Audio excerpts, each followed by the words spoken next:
আবারও ঘর ভাঙছে ভারতীয় জনতা পার্টির। আগামী কয়েকদিনের মধ্যেই বিজেপির 3 বিধায়ক বিজেপি ছেড়ে তৃণমূল কংগ্রেসে যোগ দিতে চলেছে।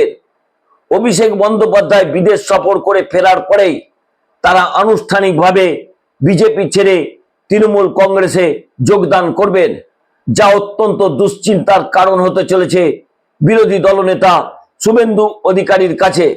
কারণ কেন বারবার বিধায়করা দল ছেড়ে তৃণমূল কংগ্রেসে যাচ্ছেন তা নিয়ে অত্যন্ত ক্ষুব্ধ বিজেপির কেন্দ্রীয় নেতৃত্ব।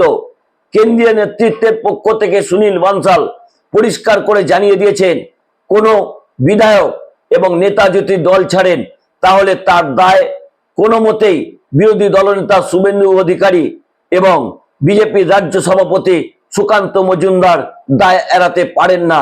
তাদের কাছে ইতিমধ্যেই সতর্ক বার্তা কেন্দ্রীয় নেতৃত্বের কাছ থেকে পৌঁছে গেছে এবং কি কারণে তারা দল ছাড়লেন তা নিয়েও কিন্তু জবাবদিহি করবে বিজেপির কেন্দ্রীয় নেতৃত্ব, যা অত্যন্ত দুশ্চিন্তার হতে চলেছে শুভেন্দু অধিকারী এবং সুকান্ত মজুমদারের কাছে।